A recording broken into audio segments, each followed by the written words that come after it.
welcome to our House of Legends here at the Broadcast Pioneers. I am Pat Delsi, and with us today is one of those many legends in the Delaware Valley, a name that is very, very familiar to you, and also a face that is very, very familiar.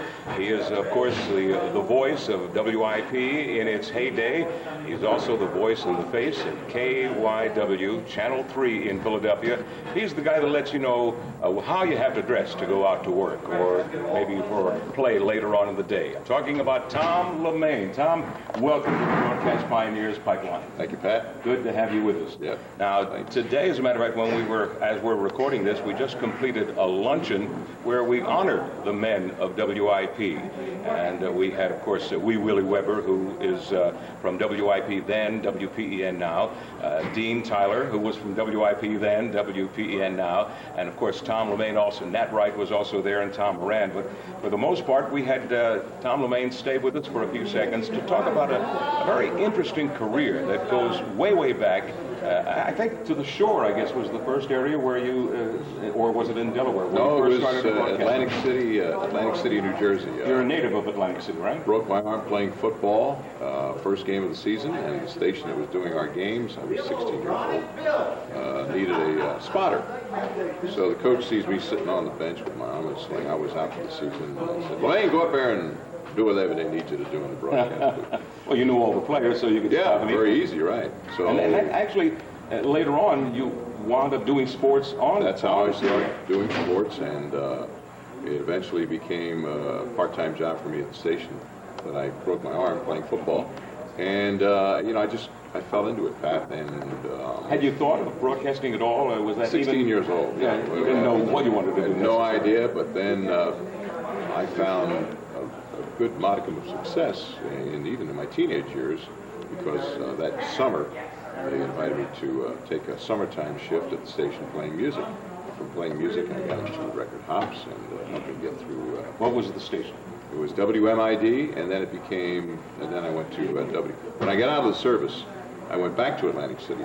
I was going to go to California, but the station manager at WOND said that we're starting a new format here. We know you know the music, and we'd like you to program the station. Well, you know, I was in my early 20s. I'd just gotten out of the Navy, and it sounded good. So that was the hook that kept me in Atlantic City. And I stayed there until WIP called. And that was in 1969. I was there for 15 years. First year I was at WIP, I was offered the job of the 76ers broadcasters for their TV. And it just propelled into that. And then because of that, I got work at Channel 3 as a sportscaster, and eventually became the weather guy there. Okay, you basically were involved in sports on the high school level, then in sports on the professional level with the 76ers. Music, of course, all through those years as well. Oh, yeah. Meteorologist, and you are officially not only just a weatherman, but you're a meteorologist too. Of all the different areas, which did you enjoy most, or which are you enjoying most?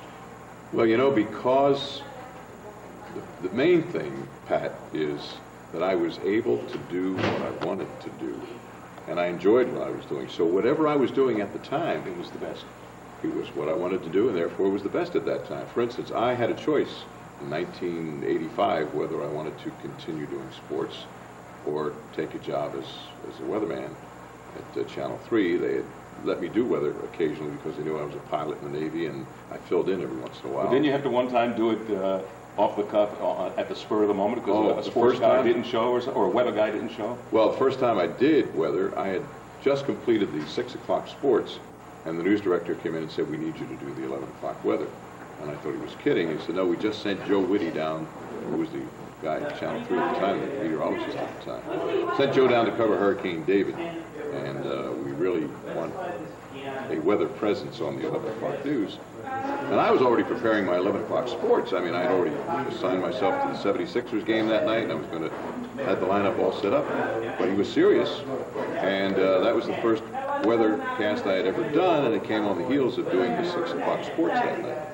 And that's pretty unusual, I think, for somebody to do 6 o'clock sports in the same night. Not only unusual, but also it turns out to be your main thrust of activity now for the last several years at KYW? Since, well, 85, what happened was they asked me to make a decision. What do you want to do, sports? Because I was leaving WIP at the time. '84 was my last year on the air at WIP. That was the last of the big days for WIP, for real, in the music world. It was And incredible. I'll tell you what, Pat, I maximized the years, as we all did at WIP, the greatest station ever to work for. They let us do what we wanted to do. They had faith and confidence in us. The reason they hired us was because of what we did. And that, with a few guidelines, we practically just walked in the studio, opened the mic, and did whatever we wanted. And that's what made it fun, and that's what made it good, I think. We weren't restricted. Well, you could feel it because everybody was enjoying what they were doing, and they were picking music that appealed to you, obviously, because you played it, but at the same time appealed to a mass of people. You could, right, if you didn't enjoy the music, it showed, you know, I mean, if you did enjoy it, of course it showed as well. But that was the year that made the turning point, as you referred to. I decided, well, it looks like you guys would like me to do the weather, because you're in need of a weather guy at this time, so talk to my agent, you know. And what happened at that point, I thought that since I had spent so much time doing sports, I had a concern that the viewers would say, well, what does this guy know about weather? He's been a jock most, if not all, of his career. And I suggested that maybe Drexel, which had a meteorology program at the time, a full meteorology program at the time, would accept my undergraduate credits, and maybe I could get into their science program and get my degree in meteorology. And they said, well, would you really want to pursue that? And I said, if you'd let me, if I could work out my schedule so I could go to class and still be on the air. They said, oh yeah, as a matter of fact, we'll pay for it if you, we have a program here that if you maintain a 3-point GPA. That was great. So all I did was turn in my my grades and the tuition at the same time, and if the numbers matched, I didn't pay anything. And so in 1986, I received my degree in meteorology from Drexel University. And that really put the stamp of approval on, because this is a very parochial market, as you know. I mean, Tom Lamaine, he's just Tom Lamaine, sports. You know, it is tough to break that mold in the minds of a lot of listeners or viewers. No, they figure that's, you know, if you're a singer, you can't be an actor. If you're an actor, you can't be a singer. You know, used to be anyway. Right. And the fact that you could have broken that mold several times between sports, then music, and then into meteorology and weather forecasting. But that's why I can't answer the question specifically as to what because I always enjoyed what I was doing. And I've had a great ride, Pat. You know, I mean, to be able to do what you want to do, and in the market. In your area where you've lived. Never had to leave. Yeah, I've spent 32 years now at the same television station. Well, you know, in this business, you had to go away to become a success back in your own hometown. You know, go south. And, when I started, you know, maybe a few years before you did, you had to travel to South Carolina, North Carolina, or further down to get your chops, and then come back into Philadelphia. And luckily, I didn't have to either. But I mean, a lot of people you had to be a nomad in the broadcasting industry. Let's get back to WIP days, because that was a major heyday in Philadelphia radio, and you were a major part of that. Tell us some of the things that occurred at WIP while you were there with some of your buds. Well, when I came on board, WIP was strictly easy listening. You know, they had, you know, I mean, good easy listening. Tony Bennett, you know, and the 4 freshmen, like that. And they were interested in going from the 4 freshmen to the 4 tops. Well, it's like middle of the road was middle. Today, of course, the middle is a lot different. But so categorized. You played a certain type of music, and you didn't stray from that in most cases. We wanted, at the same time, we didn't want to lose the generation or the demographics we had. At the same time, we wanted to introduce the new music without offending those who are longtime listeners of WIP. And we could do that because our guys on the air, you know, were so popular that it didn't really matter what they played, because if they played it, it was like that was the stamp of approval. And somebody listening in saying, I'm not too sure about that 4 Tops record, but Ken Garland's playing it, so, you know, maybe I'm getting to like it. And the reason why it was so successful, one of the reasons was that you had the audience who was 4 Tops genre. At the same time, you still had the audience that was a 4 freshman genre. Now, one was phasing in, the other was phasing out, but the success of WIP was you didn't notice it. Yeah, the blend was there. The blend was there, and we never came on the air saying the all-new WIP starts Monday. We never did that, because you would scare people away. You had mentioned Ken Garland just now, but you had also mentioned before, and I remember you telling the story, that at that time, Ken Garland, who was the morning man, had a certain view of music, and that's what he liked, and that's what he played. yeah. And as the station wanted to change a little bit, as you were just saying, he was adamantly not going to do that. And you had a hand in getting him to open up his musical awareness. Tell us about that. Well, Ken was big enough that he could adamantly not play what he didn't want to play. But at the same time, the programming was trying to get him to ease into this new music. And Ken was from the big band era. He was a big band player, and I respected that. He taught me a lot about the big bands. But he would not get into this new music, this pop music. And Dean Tyler, who was the program director at the time, talked to me one day. We were sitting out after hours. And he said, you know, Tom, I can't get Ken. Ken is not going to play anything that we're trying to infuse into the playlist at that time. He said, but he likes you, Tom. Why don't you go in and talk to him and, you know, see what you can do? Because I give up. And I said, well, I'm not going to make it a point to go in and say, Ken, I want to talk to you about the music. You know, I'm going to catch him on a moment where we're both sitting down, chewing the fat, and I'll introduce the subject as backdoor as I can. And I said basically the same thing I just mentioned to you about the guys on the air were so popular, Ken especially. I said, Ken, you are so big. You are such a big hit in this town. And I'm not just blowing smoke at you. You are. You could do anything, say anything, sell anything at this station and people will buy it. And I believe that's true with the music. And I know you're a little skeptical about the Motown and some of the stuff we're playing today, you know, on the other day parts of the station.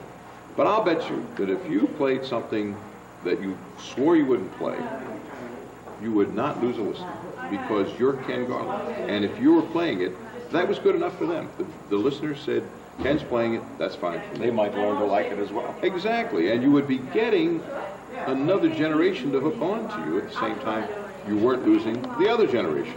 And this is true, Pat, because today I'll have people come up to me and say, Tom, I remember, you know, listening to you on the radio. I would say, you're too young.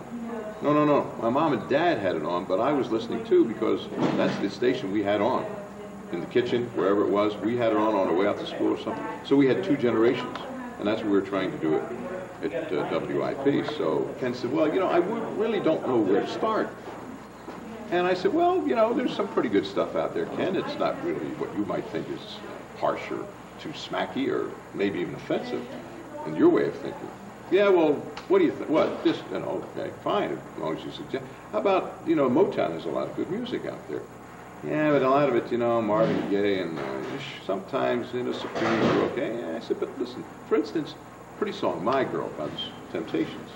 Doom, doom, doom, doom, doom, doom. Oh, yeah, I've heard them play that. That's not a bad song. Well, anyway, I mean, you're asking for a way to start. That's it. I let it go at that. I figured I got the door partially open. I'll see you, Ken. See you tomorrow. And the rest is history, right? A couple of days later, he's playing My Girl by the Temptations. So the program director called me in and said, what did you tell Ken? What did you say? I said, program director said, you either play at Temptations, My Girl, or you're fired.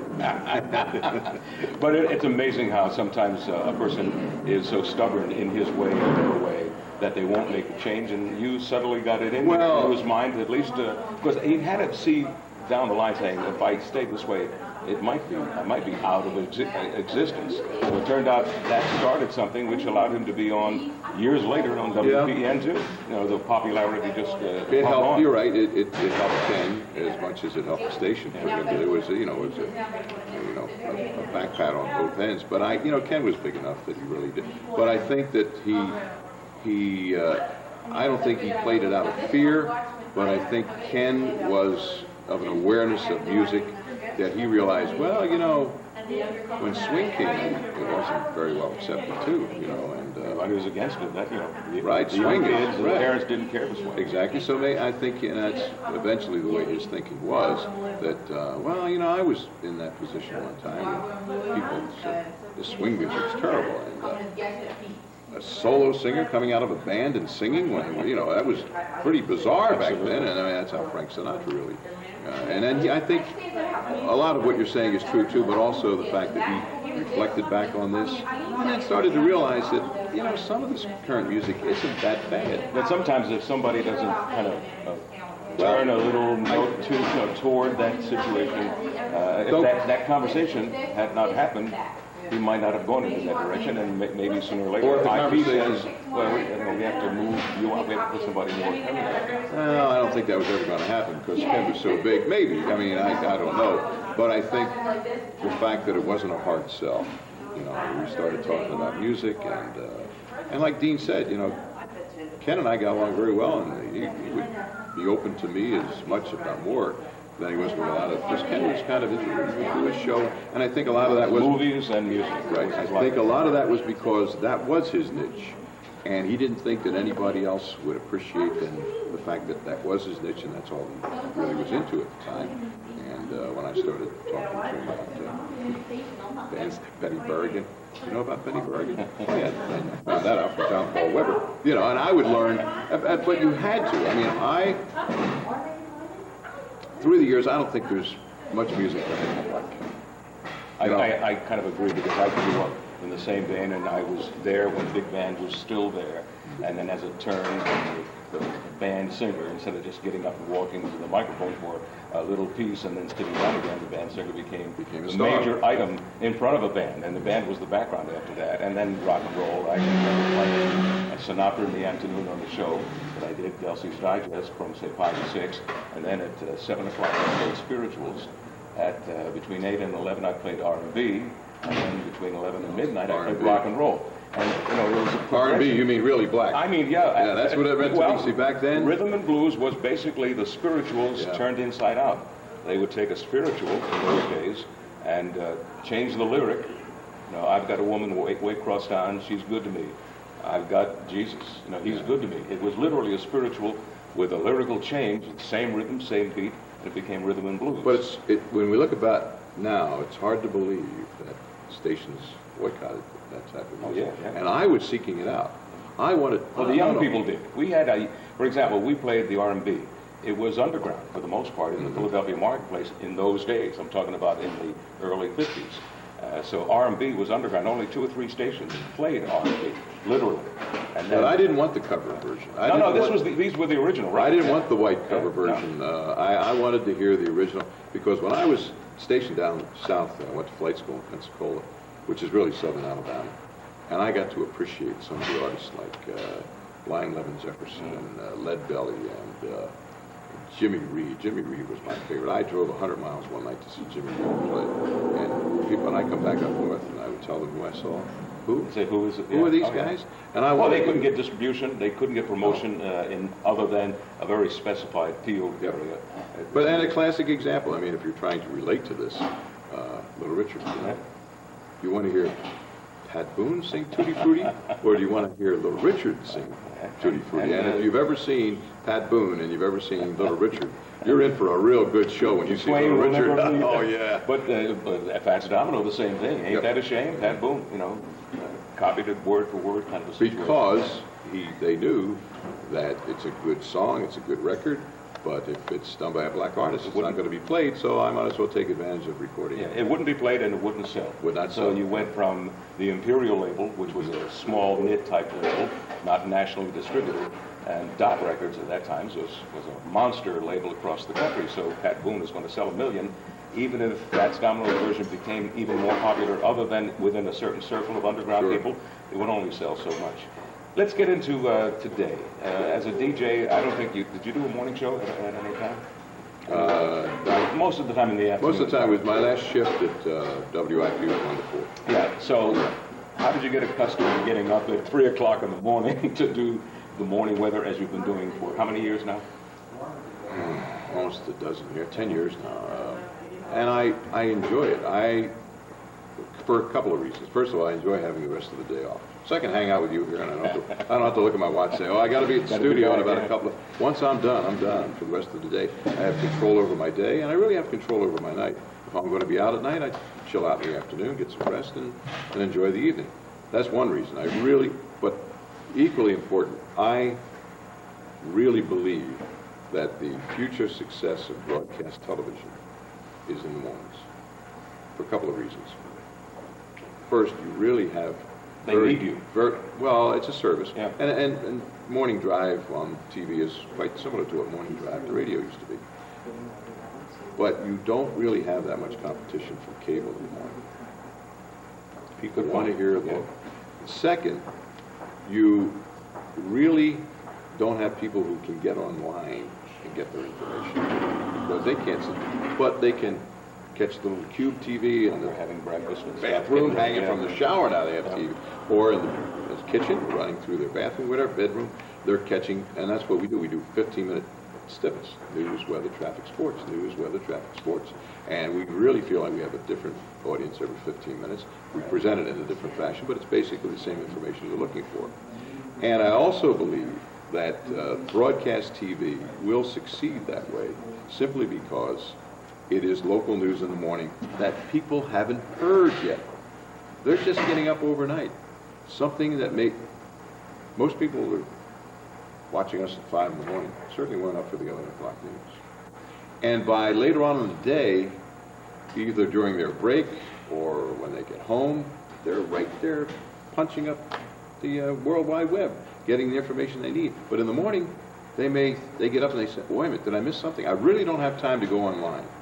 So let me tune in and see what's going on. And as you say, it's in the bedroom. So you wake up, bedroom, you turn it bathroom, on, wherever. go to the bathroom, Yep. it's in the corner hanging somewhere. In the kitchen, you're having your quick cup of coffee before you It's go on out there. the door. So you literally are watching, listening, and literally seeing what's going to happen for the next few hours, things that are happening on the highway. Now, with all those cameras you have almost every highway Right. covered. We've got you covered. And you know, that's what makes the morning show, to me, something I want to do. I just have a lot of faith in broadcast television in the morning. I feel, when I get off the air, we do a 2-hour show. When I get off the air, I feel like I really contributed something to help people's day get started. And I don't have that feeling any other time of the day. I mean, I just feel that the morning show is something fresh. We have a lot of energy going on there, and I feel like, you asked me if I ever did a morning show on radio. No, but this is morning drive and TV. It really actually, is. It's what the morning person did years ago on radio. On because radio. Everything that you had to tell people, you told them, and they were able to listen. Today, they can listen, watch at the same time, mainly because of the mobility of And TV. people's lifestyles would change. Another reason, I think, that is because people are getting up earlier. If only because they have stuff to do. They want to work out. A lot of people tell me, I'm doing the bike in the morning, 5 a.m., I've got to come on. Now, if you were to tell me 6, 7 years ago, maybe even less than that, that we would have a good audience at 5 o'clock in the morning. When we first started out, it was a half-hour show. It was a 6:30 to 7 o'clock show leading up to the Today Show when we were NBC. So you were just a preliminary, supposedly, but now you've Extended it to 6. Yeah. Big news when we went to 5:30. Huge news when we went to 5 a.m. But at the same time we were doing this, HUTs, which means homes using televisions, were increasing incrementally, taking big leaps at times. So people were tuning in, and you know, all you have to do is put your ear to the ground, and you hear people saying, I get up, I work out in the morning. Businesses are shifting. They're using shifts now that you can, flexible shift, flex time. You can win at 7 o'clock in the morning. You get off at 3 o'clock in the afternoon. No more 9 to 5 necessarily. 8, whatever. And if you are going in at 7 o'clock in the morning, you're taking your shower at 5:30 or 6. So you're up for the And first we meal. have what you need to get your day started for whatever.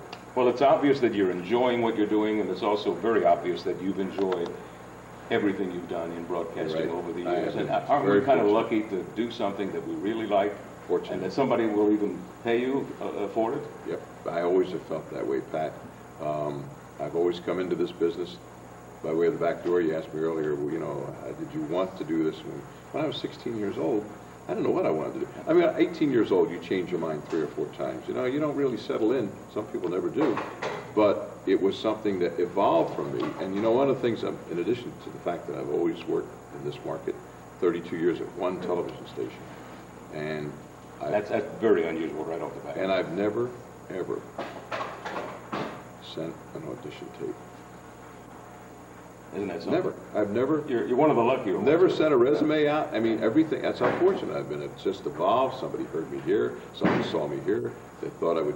And I think the fact that I've, you know, I guess somebody here, I think it was Joe Pellegrino earlier, said, you survive. Yeah. And that's what you do in this business. You survive. Now, you have to think that in the 30-some years I've been at Channel 3, there would have had to have been some general manager come by, and I've had 8 or 10 of them, or some news director who saw something about me they didn't like, to say we're not going to rehire him or we're going to let him go or whatever. But I kind of think, like in your case, only because I've known you for many years, listened to you for many years, watch you and still watch you now, you took pride in what you did.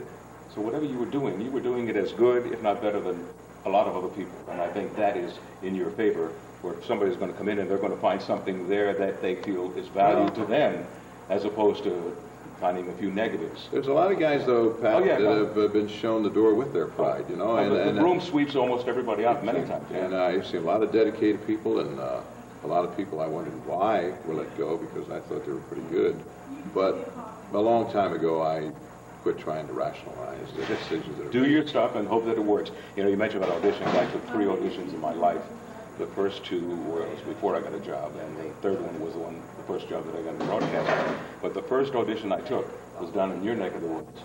I'd called, and it was WMID, the station that you mentioned, and I asked for an audition. And said, sure, come down. And the program director made an appointment for me, and I went down.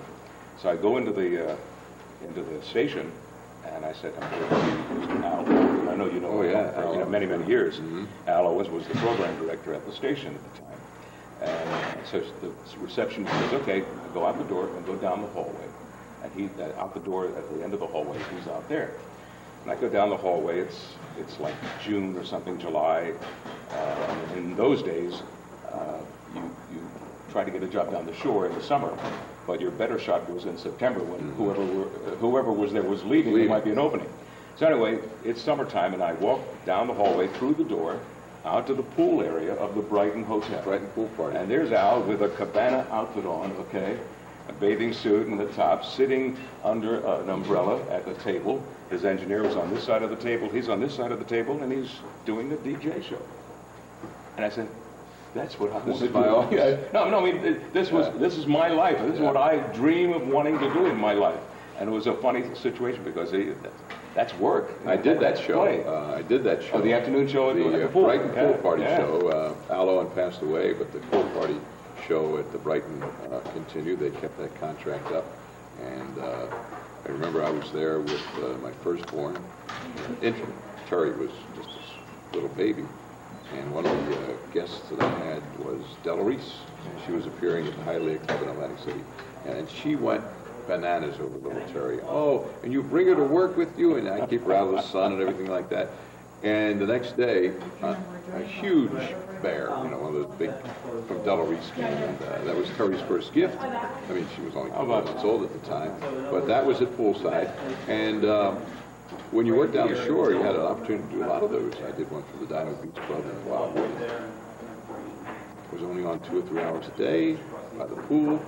I had the rest of the night off in Wildwood. That's the life. Got up the next morning, anytime I wanted to, did my show, and then enjoyed the evening in Wildwood. And that you know, that was a pretty good deal back then. Well, congratulations on a great career, Thank one you, that's Pat. still going, and enjoy the next many, many years on Channel 3. We'll be watching. Pat, let me congratulate you on the direction you've given Broadcast Pioneers. It's been a pleasure. It's an honor to be a member It's of something this. that we've enjoyed, and you've been a member for a long time, and we have a great membership.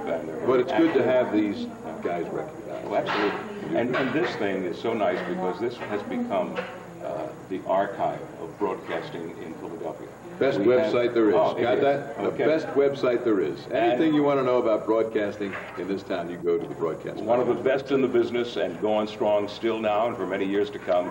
Our guest today, Tom Lamaine, one of the legends of broadcasting in the Delaware Valley area, and our thanks to him for joining us here on the Broadcast Pioneers website. We'll see you next time.